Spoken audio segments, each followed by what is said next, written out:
गड़बड़ कर दिया। ऐसे समझो जैसे चंद एक छोटे मोटे, और अब जब से बाबा आंखों से ओझल हुए, उनकी ऐसी लीला है, और तब से आप लोगों का जो संग हुआ है, तो मैं तो इसी को सत्संग मानता रहा, और ये सत्संग है भी मेरे लिए, यही मेरे लिए सत्संग है।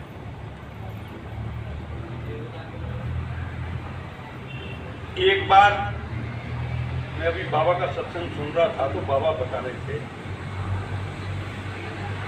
कि बच्चा भजन रोज करो। अब भजन की 3 प्रक्रियाएं बताई उन्होंने, आप सब जानते हैं, एक सुमिरन, एक ध्यान और एक भजन। ये भजन में ही हम आमतौर पर मान लेते हैं। तो बाबा ने कहा कि भजन में बैठ जाओ। अब भजन से मन ऊब गया आपका।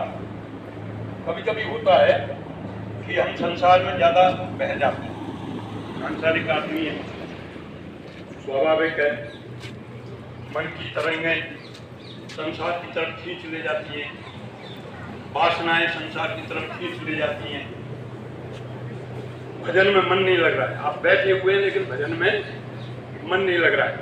तो बाबा ने कहा, बच्चा जब तुम्हारा भजन में मन नहीं लगता तो ध्यान में बैठ जाओ, ध्यान करना छोड़ दो भजन। अब ध्यान में भी ऐसा ही होने लगा, थोड़ी देर तो ध्यान लगा और ध्यान में भी तरंगें आने लगी। और ये तरंगें कब आती हैं? अगर गलती से भी, मैंने ये महसूस किया है कि जब हम एक दूसरे की निंदा करना शुरू कर देते हैं और उस निंदा को हम समझते हैं कि हम निंदा कर ही ले रहे हैं। उससे पूछा यार तो निंदा कर रहा है, अरे कौन कह रहा है निंदा कर रहा हूँ, मैं तो हम की बात कर रहा हूँ। और निंदा का असली पहचान क्या है? निंदा की असली पहचान बता रहा हूँ मेरे हिसाब से। जब आपको किसी दूसरे की बातों में अत्यंत आनंद आना शुरू, दूसरे की बातें हो रही है और आपका मन रम जाए, मन रम जाए। अक्सर होता है जब हम दूसरे की बात करते हैं, निंदा का है, तो मन एकदम उस पॉइंट पर टिक जाता है, वो है निंदा, मन रम जाता। क्यों? क्योंकि मन का जो स्वभाव है, तो संत महात्माओं ने ऐसे बताया है जैसे पानी का स्वभाव होता है। पानी का स्वभाव किस तरफ होगा? पानी हमेशा ढलान की तरफ चले, वैसे ही मन भी हमेशा बुराइयों की तरफ चले। अच्छाइयों के लिए आपको मेहनत करनी पड़ेगी और बुराइयों की तरफ जाने के लिए आप देख रहे हैं जय गुरुदेव नंदनई बाबा कहते थे और इस समय हम मौजूद हैं ये धौलपुर का थोड़ी देर ध्यान में बैठे, जय गुरुदेव आश्रम, थोड़ी देर मन लगा बौडोली और मन नाम भूलने से लगा, प्रसिद्ध। किसी की याद आने लगी, द्वेष भाव बढ़ने लगा, या और किसी सांसारिक बातों से मन नहीं लग रहा है ध्यान में, तो गुरु महाराज ने बड़ा आसान तरीका बताया। अरे बच्चा ध्यान में मन नहीं लगता है तो सुमिरन करने बैठ जाओ। और हम क्या सोचते हैं, अरे बाबा ने कहा है सुमिरन तो एक ही टाइम करना है भाई, सुबह सुबह। अब यहाँ बाबा क्या बोल रहे हैं, ये मैं सत्संग में सुना है, वो बात पता है ना। बाबा बोलते हैं बैठ जाओ, भजन में मन नहीं लग रहा है तो बैठ जाओ, ध्यान में बैठ जाओ। और बाबा कह रहे हैं मन में भी मन नहीं लग रहा है तो और बाबा बोल रहे हैं सुमिरन में भी मन नहीं लग रहा है। कभी कभी ऐसा होता है मेरा तो कि माला पूरी हिल जाती है और ध्यान कहीं और नहीं करता, जब वो सुमेर हुआ जाता है माला निकल गई। फिर कभी कभी सोचता हूँ कि फिर से इसी नाम को लूं, और कभी कभी जन्म आता है नहीं फिर तो माला टूट जाएगी, अगला ही नाम ले लेता। ऐसा मेरे साथ हो। तो बाबा ने कहा कि अगर सुमिरन में भी ध्यान नहीं लगे तो बच्चा प्रार्थना करना शुरू कर दो। प्रार्थना करना बराबर, देखिए सब साधन बराबर के बता रहे, बाबा बता रहे हैं, बाबा बता रहे हैं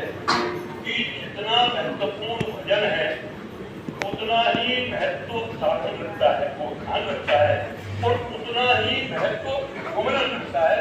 अगर इनमें मन नहीं लग रहा है तो उतना ही महत्व प्रार्थना भी लगती है। और हमने अपने मन में आकर क्या बना रखा है? मन में आकर ये बना रखा है भाई प्रार्थनाओं से ही बाबा कहें तुम्हारा मन नहीं लग रहा है तो आप और बाबा ने ये कहा कि अगर प्रार्थनाओं में भी मन नहीं लग रहा है तब तक प्रार्थनाओं में तो उत्तर की बाबा क्या हमारे भंडार जिस समय गोविंद प्रसाद बनाकर आप देख रहे हैं, बिल्कुल मूंगफली जैसे सूखे शरीर वाले। जय गुरुदेव। रोना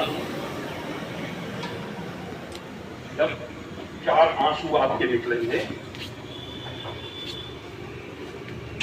तो चित्त में एक ठहराव आ जाएगा, चित्त में ठहराव आ जाएगा। आपने देखा होगा जब बहुत बड़ा दुख का पहाड़ हमारा चित्त महसूस करता है, अनुभव करता है, और उस दुख में जब हमारे आंसू निकलते हैं तो आपने देखा होगा कि उस आंसू निकलने के बाद में हमारे चित्त में, हमारे मन में एक ठहराव आता है। और जहां ठहराव आया वहीं आनंद की लहरें भी आना शुरू हो जाती है, नियम है प्रकृति का। तो मेरा कहने का मतलब ये है कि बाबा हमें शायद ये इशारा कर रहे हैं कि असली जो रुकावट है परमात्मा के बीच में या गुरु के बीच में और साधक के बीच में, वो है मन की अवस्था। और मन को नियंत्रित करने का यही एक तरीका है।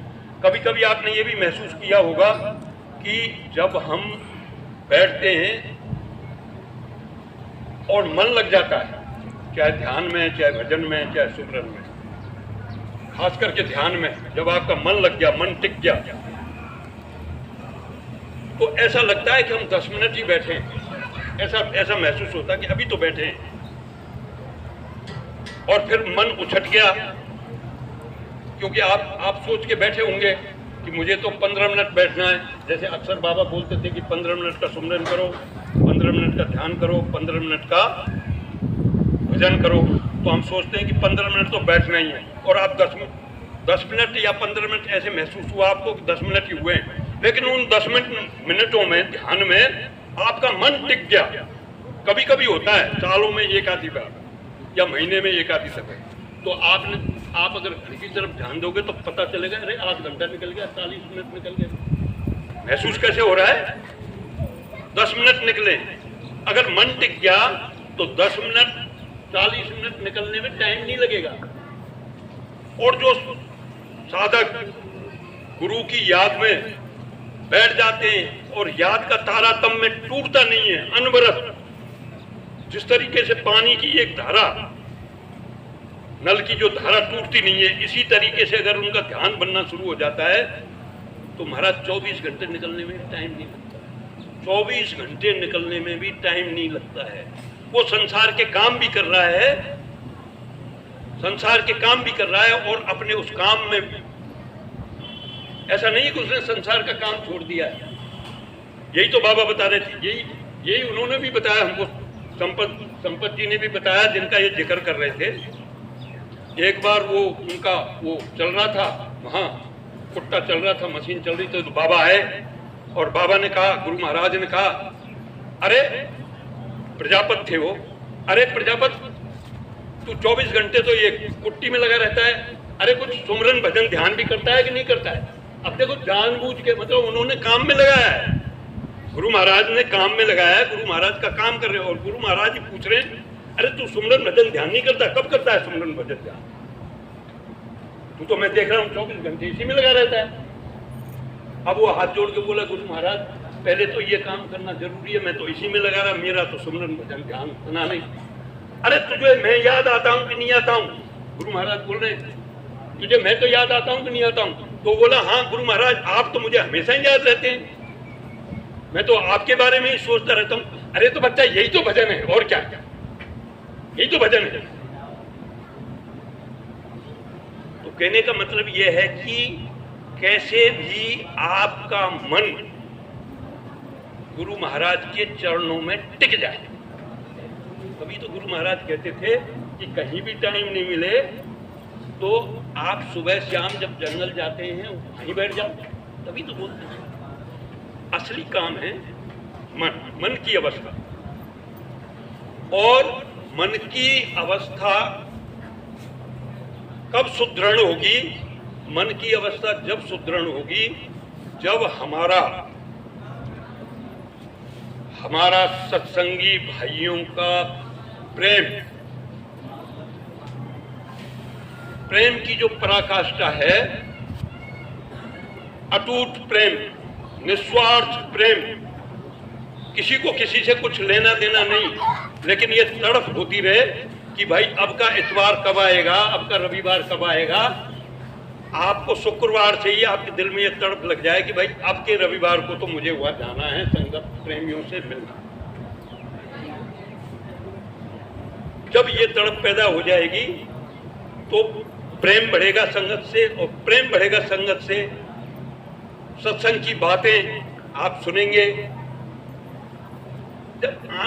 जब आनंद मिलता है, आनंद की धाराएं आंखों से निकलती है सत्संग प्रेमियों से, तो एक अलग ही खुशी महसूस होती है और उस खुशी से मन की अवस्था मजबूत होती है। मेरा ऐसा मानना है।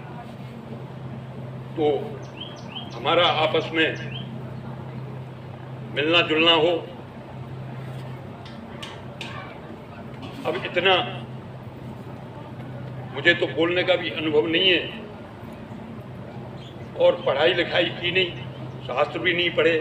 और फौज में तो पता है आपको कि फौज में तो अगर आपको 500 आदमियों के सामने भाषण देना है और आप देख रहे हैं कुछ भी नहीं जानते हैं, तो बस एक शब्द है, जैसे पीटीआई साहब करवाते हैं बच्चों को सावधान, बस सावधान होकर खड़े रहेंगे। 10 मिनट निकल गए, आप 2 शब्द और आपने याद किए, बोल दिए, फिर सावधान कर दिए, विश्राम कर दिए। तो फौज का मतलब कंट्रोल करने का।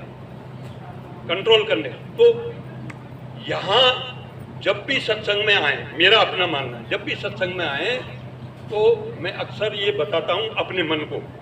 मैं आप लोगों को कम बता रहा हूँ, ये बात मैं अपने मन को बताता हूँ कि मैं जब भी सत्संग में जाऊँ कहीं भी, मेरे लिए तो सब सत्संग है। आपका दर्शन भी सत्संग है, आपने जो कुछ बोला वो भी सत्संग है। जब भी जाऊँ तो जो भी थोड़ा बहुत आग्रह दुराग्रह है वो उस गेट पर ही छोड़ दूँ, वहीं बिल्कुल खाली, कुछ है ही नहीं मुझे, आराम से आके बैठ जाऊं। अब आप जो बोलेंगे, आपकी तस्वीर मेरे चित्त में अंकित हो जाए, आपके शब्द मेरे चित्त में अंकित हो जाएं, आपका प्रेम मेरे चित्त में एक तस्वीर बना ले, मेरे लिए तो इससे बड़ा और कोई सत्संग नहीं। गुरु महाराज के मैं बहुत अभागा हूँ, मैंने बहुत कम दर्शन किए। अब इन्होंने मुझे खड़ा कर दिया तो एक बात मुझे याद आ रही है गुरु महाराज की। एक बार यहाँ पर मनिया में सत्संग किया था, ये मेरे ख्याल में 2008 में या 2007 में, आप लोगों को ज़्यादा पता होगा क्योंकि आपकी संगत नहीं, वो बंदोबस्त किया था। हाँ, 2007 मनिया में सत्संग हुआ। तो हम शाम को आ गए थे और हमारे जो अग्रज हैं उनके साथ आए, तो हमारी तो कोई जानकारी थी नहीं कहीं। अब उनके साथ हम तो जैसे माँ बाप के साथ बच्चा रहता है ऐसे पीछे पीछे पीछे पीछे, भैया यहाँ वो जाएं हम जाएं। वो तंबू लगा रहे हैं तो हम भी तंबू लगा रहे हैं, वो आराम कर रहे हैं तो हम भी आराम कर रहे हैं। अब अचानक बोले कि चलो बाबा आ रहे हैं, रोड से, ग्वालियर से आ रहे थे, वो धौलपुर से। तो वहीं जाके ये चंबल के पास में कोई पीपल का सा पेड़ है, मुझे ऐसा कुछ महसूस हो रहा है। चंबल से जब निकलते हैं तो एक पीपल का सा पेड़ और मंदिर सा है वहाँ पे, कि वहाँ जाके दर्शन करेंगे, है क्या साहब? वहाँ जाके दर्शन करेंगे। वो वहाँ से मेरे ख्याल में मनिया से 8-10 किलोमीटर होगा वो जगह, इतना ही होगा। अब वहाँ पहुँच गए हम। गुरु महाराज बड़ी मौज में, मैंने ऐसे नज़दीक से दर्शन कभी किए भी नहीं, इतनी मौज में थे, आराम से लेटे हुए, जैसे पूरे संसार की आभा पूरे संसार की चमक, एक दिव्य आभा, दिव्य प्रकाश का अनुभव हो रहा था उस समय। मैं सही बात बता रहा हूँ, ये कोई अतिशयोक्ति नहीं है। और बाबा ने बड़ी मौज के साथ हमसे हाथ मिलाया, ऐसे हाथ जैसे रुई जैसे नरम, हमसे हाथ मिलाया, हमने दर्शन किए।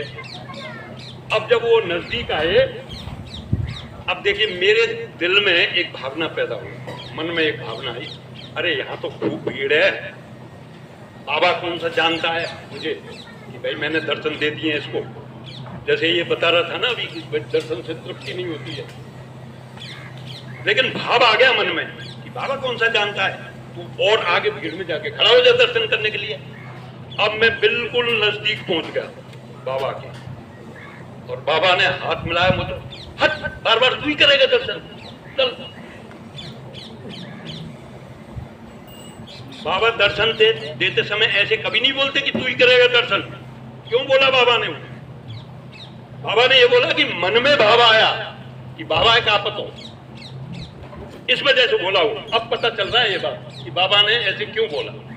बाबा ने ये बोला कि मन में भाव आया मेरे कि बाबा मुझे क्या जानता है भाई, इतनी भीड़ में बाबा एक आपत हो के मैंने दर्शन कर दिया, ये भाव आया। और अब ऐसे बहुत सारे साथियों के अनुभव हैं, सत्संगियों के अनुभव हैं कि जो आप मन में सोच के जाते थे, बाबा मंच पे चढ़ते ही सबसे पहले उन प्रश्नों का जवाब सत्संग के बाद। तो बाबा के बहुत सारे संस्मरण हैं। अब मैं तो इतना ही कहूँगा साहब, ज़्यादा तो जानता नहीं, कि हम आपस में मिलते रहें, प्रेम भाव हमारा बढ़ता रहे, और बुद्धि के स्तर को भी कम करें। मैंने ये देखा है कि ज़्यादा बुद्धि लगाते हैं तब भी मामला गड़बड़ हो जाता है। जितने ज़्यादा बुद्धि लगाएंगे वित्ते के ही तो ऐसे बालक बन जाएं बिल्कुल कि कुछ जानते ही नहीं है। तो गुरु महाराज की दया बहुत ज्यादा हो गई, कई गुना तब से, जब बाबा थे तब से बहुत कई गुना ज्यादा दया हो गई है। ऐसा मैं अनुभव कर रहा हूँ, ऐसा मैं महसूस कर रहा हूँ। और कहने सुनने में मैं इतना ही कहूँगा, ज़्यादा मैं सत्संग के बारे में कुछ बताऊँगा नहीं। कहने सुनने में अगर कोई गलती हो गई हो तो आप सब क्षमा करें।